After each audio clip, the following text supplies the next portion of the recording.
This is Talk Radio. Across the UK, online, on DAB+, and on the Talk Radio app. Evenings with Kevin O'Sullivan On Talk Radio.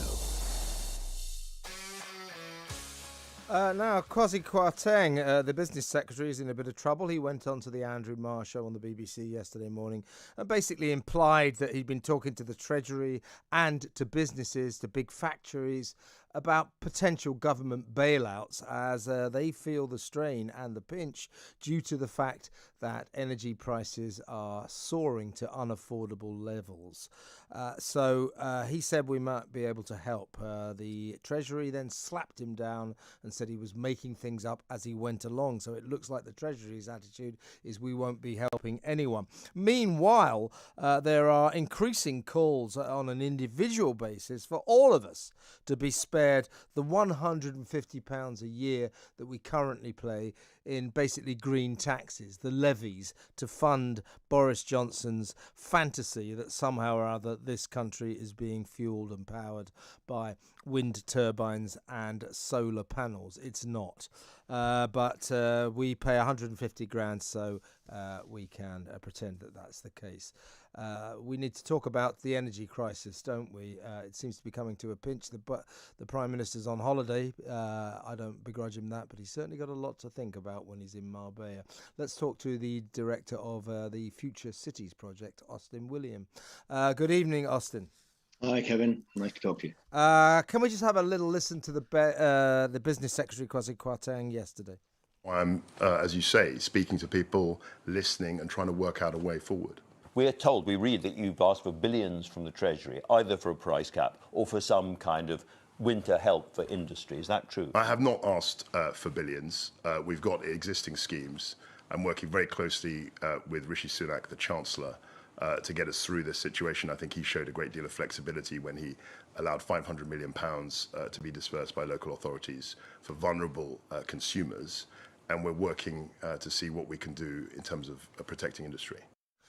Well, Austin, it sounded there as if Kwasi was trying to hold out a kind of olive branch to businesses and say, I have talked to the Treasury, we're going to do what we can. And then he was slapped down by the Treasury and told that he was making it up as he went along.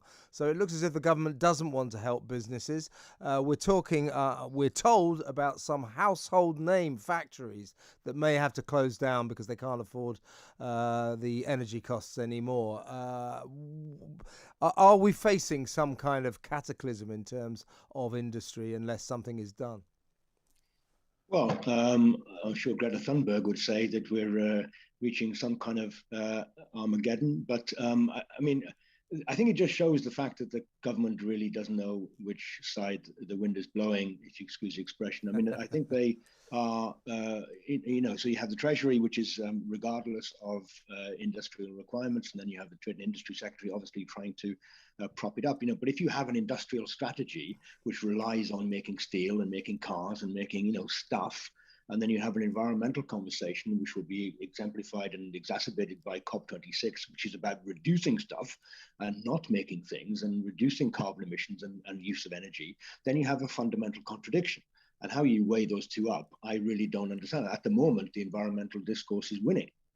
Well, Boris, he has his green dream. It's his most cherished political philosophy at the moment, our sunlit uplands of our wonderful green future and all that. But the truth is, his obsession with green energy, with a new green future, what does he call it, his industrial green revolution, floating windmills and all that, it's costing us, as individual citizens, 150 quid a year at least, as we pay our green levy, and it's costing businesses an absolute fortune. So in order for the government to say I'm a green hero, businesses are staring into the abyss, and millions of us are facing terrible financial straits. There's something bizarre and strange about this, isn't there? Well, once industry gets devastated, either they're going to kind of root out some industries that aren't going to comply or can't afford it, but those people who can will pass the costs on to consumers. So everywhere, every which way, it's going to be an attack on the consumer, whether we're paying a direct levy or whether we're paying for inflated prices. And this environmental game is really proving itself to be a rich man's game. I don't know if you saw Prince Charles this morning, saying how much he's sacrificed by only driving his Aston Martin using white wine now. Cheese, yes, that's right. And also saying that he had some sympathy, can understand why those M25 Insulate Britain people keep blocking roads. That wasn't a particularly wise statement on his part, I thought. But it just proves that this green argument, this green debate, has infested all walks of life, and it's causing us problems. It's causing us financial problems. Absolutely. Well, you have a situation, I don't know if you saw today, the Greenpeace campaigners in Downing Street who are campaigning against the Cambo oil field. So here we are having a conversation, about the unaffordability of energy prices. If only we had an alternative. Well, lo and behold, we do. We have a massive 150 billion oil barrels per year oil field ready to open up in Scotland. There's a massive inquiry. Greenpeace is now saying we're going to stop it. So you have this incredible, ridiculous conversation where we all need energy. Otherwise, we're in trouble. And there's plenty to go around. And yet we're all being then sold this pup of maybe going for a carbon neutral energy source. So I just think that there's, what you're tending to find is I'm finding out that Insulate Britain look tame by comparison to what the government is doing, because the government is almost saying pay levies, pay extra costs, or you will, to insulate your house to save the money. So if you don't insulate the house, then the pensioner gets it. So I think that there's some really kind of insidious kind of conversation going on here, or not going on here. We're not really having the debate that we really need to be having. Just to crystallize what we're talking about here, to reiterate what I said earlier, essentially it seems to me that individuals and companies are paying a fortune for their energy bills, on their energy bills, purely so we can pay for green levies and green policies, so that the Prime Minister can tell everyone at COP26 that he's the global green hero. So we are paying a fortune to stack up, as you say, Boris's contention that this is a green country and we've got a green future. It's not true.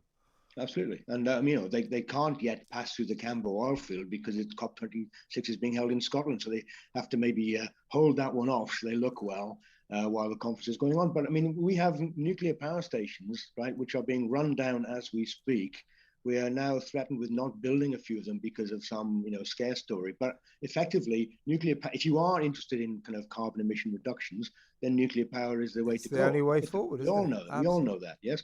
But I just think that there's, this is a global problem. I understand it, right? And I think that everybody's tapping into the environmental agenda as the only thing which can bring people together, or unite politicians. Everybody loves bunny rabbits. Everybody loves forests. It's the one thing which kind of makes us all kind of feel good. And if you can sell kind of your politics on the basis of environmentalism, you can sell anything. Yeah, that's the trouble. We're going to be stung very hard on this. And as you quite rightly said, Austin, we are being sold a pup by a Prime Minister who's obsessed with wanting to look green. His green dream is a fantasy. Thank you so much for your time, Austin Williams, there, Director of Future Cities Project. I'm Kevin O'Sullivan, and this is the home and the zone of free speech and Common Sense Talk Radio. Online, on DAB, and on the Talk Radio app. Talk Radio.